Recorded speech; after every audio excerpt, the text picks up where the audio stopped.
ಯಾವಾಗಿದ್ರು ಜಗದೀಶ್ ಶೆಟ್ಟರ್ ಸಾಹೇಬ್ ಬರೀ 9 ತಿಂಗಳ ಹಿಂದೆ ಬಂಧುಗಳೇ, ಬರೀ 9 ತಿಂಗಳ ಹಿಂದೆ ಬಿಜೆಪಿ ಪಕ್ಷ ನನಗೆ ಅನ್ಯಾಯ ಮಾಡಿದೆ ಅಂತ ಕಾಂಗ್ರೆಸ್ಗೆ ಬಂದಿದ್ರು. ಅವರು ಗೊತ್ತಾಯ್ತು ನಿಮಗೆ? ಕಾಂಗ್ರೆಸ್ ಪಕ್ಷಕ್ಕೆ ಬಂದ್ರು. ಬಿಜೆಪಿ ನನಗೆ ಅನ್ಯಾಯ ಮಾಡೈತಿ, ಮೋಸ ಮಾಡೈತಿ, ನರೇಂದ್ರ ಮೋದಿ ಅವರು ನನಗೆ ಅನ್ಯಾಯ ಮಾಡಿದ್ದಾರೆ, ಯಡಿಯೂರಪ್ಪ ನನಗೆ ಅನ್ಯಾಯ ಮಾಡಿದ್ದಾರೆ ಅಂತ ಕಾಂಗ್ರೆಸ್ಗೆ ಬಂದ್ರು. ಬಂದ್ರ ಇಲ್ಲ? ಗಂಡ ಹೆಂಡತಿ ಎಲ್ಲರೂ ಹತ್ಕೊಂತ ಬಂದ್ರು. ಇಲೆಕ್ಷನ್ ನಿಂತರು, ಸೋತ್ರು. ಆದರೆ ಕಾಂಗ್ರೆಸ್ ಪಕ್ಷ ಅವ್ರನ್ನ ಕೈ ಬಿಡಲಿಲ್ಲ. ಅವ್ರನ್ನ ಸೋತ್ರು ಅಂತ ಹೇಳಿ ಅವ್ರನ್ನ ಮನೆಗೆ ಕುಂಡ್ರಿಸ್ಲಿಲ್ಲ.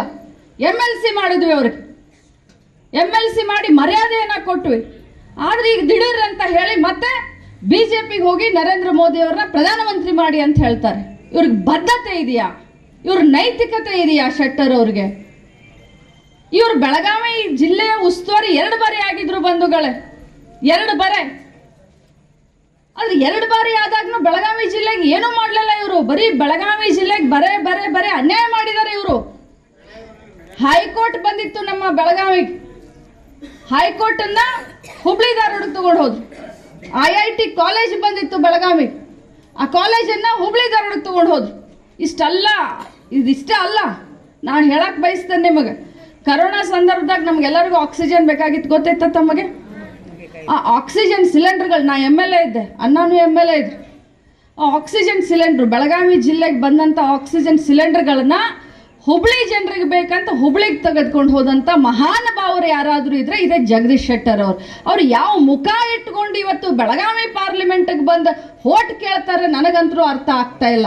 ನಾವೆಲ್ಲ ಸ್ವಾಭಿಮಾನಿಗಳು. ಇವತ್ತು ನಾವು ಒಂದು ನಿರ್ಧಾರವನ್ನು ಮಾಡಬೇಕಾಗಿದೆ. ಹುಬ್ಬಳ್ಳಿಯವ್ರನ್ನ ಹುಬ್ಬಳ್ಳಿಗೆ ಕಳಿಸ್ಕೊಡ್ಬೇಕು.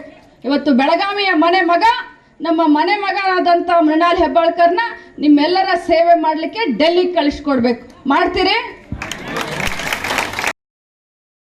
ಯಾವಾಗಿದ್ರು ಜಗದೀಶ್ ಶೆಟ್ಟರ್ ಸಾಹೇಬ್ ಬರೀ 9 ತಿಂಗಳ ಹಿಂದೆ ಬಂಧುಗಳೇ, ಬರೀ 9 ತಿಂಗಳ ಹಿಂದೆ ಬಿಜೆಪಿ ಪಕ್ಷ ನನಗೆ ಅನ್ಯಾಯ ಮಾಡಿದೆ ಅಂತ ಕಾಂಗ್ರೆಸ್ಗೆ ಬಂದಿದ್ರು. ಅವರು ಗೊತ್ತಾಯ್ತು ನಿಮಗೆ? ಕಾಂಗ್ರೆಸ್ ಪಕ್ಷಕ್ಕೆ ಬಂದ್ರು. ಬಿಜೆಪಿ ನನಗೆ ಅನ್ಯಾಯ ಮಾಡೈತಿ, ಮೋಸ ಮಾಡೈತಿ, ನರೇಂದ್ರ ಮೋದಿ ಅವರು ನನಗೆ ಅನ್ಯಾಯ ಮಾಡಿದ್ದಾರೆ, ಯಡಿಯೂರಪ್ಪ ನನಗೆ ಅನ್ಯಾಯ ಮಾಡಿದ್ದಾರೆ ಅಂತ ಕಾಂಗ್ರೆಸ್ಗೆ ಬಂದ್ರು. ಬಂದ್ರ ಇಲ್ಲ? ಗಂಡ ಹೆಂಡತಿ ಎಲ್ಲರೂ ಹತ್ಕೊಂತ ಬಂದ್ರು.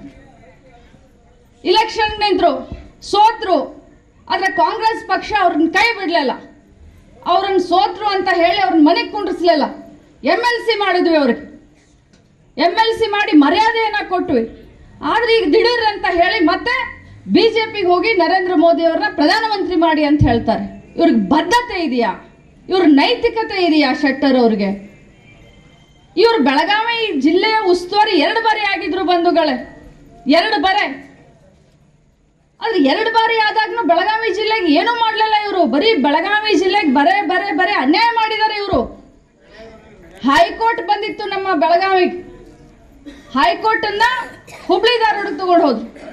IIT ಕಾಲೇಜ್ ಬಂದಿತ್ತು ಬೆಳಗಾವಿ, ಆ ಕಾಲೇಜನ್ನ ಹುಬ್ಳಿ ಧಾರವಾಡ ತಗೊಂಡು ಹೋದ್ರು. ಇದಿಷ್ಟೇ ಅಲ್ಲ, ನಾನು ಹೇಳಕ್ ಬಯಸ್ತೇನೆ ನಿಮಗೆ. ಕರೋನಾ ಸಂದರ್ಭದಾಗ ನಮ್ಗೆಲ್ಲರಿಗೂ ಆಕ್ಸಿಜನ್ ಬೇಕಾಗಿತ್ತು, ಗೊತ್ತೈತ ತಮಗೆ? ಆ ಆಕ್ಸಿಜನ್ ಸಿಲಿಂಡರ್ಗಳು, ನಾ MLA ಇದ್ದೆ, ಅಣ್ಣನೂ MLA ಇದ್ರು.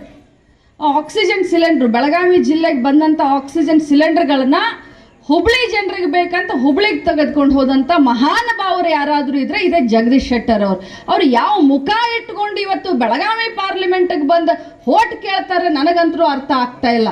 ನಾವೆಲ್ಲ ಸ್ವಾಭಿಮಾನಿಗಳು. ಇವತ್ತು ನಾವು ಒಂದು ನಿರ್ಧಾರವನ್ನು ಮಾಡಬೇಕಾಗಿದೆ. ಹುಬ್ಬಳ್ಳಿಯವ್ರನ್ನ ಹುಬ್ಬಳ್ಳಿಗೆ ಕಳಿಸ್ಕೊಡ್ಬೇಕು. ಇವತ್ತು ಬೆಳಗಾವಿಯ ಮಗ, ನಮ್ಮ ಮಗ ಆದಂಥ ಮೃಣಾಲ್ ಹೆಬ್ಬಾಳ್ಕರ್ನ ನಿಮ್ಮೆಲ್ಲರ ಸೇವೆ ಮಾಡಲಿಕ್ಕೆ ಡೆಲ್ಲಿಗೆ ಕಳಿಸ್ಕೊಡ್ಬೇಕು. ಮಾಡ್ತೀರಿ?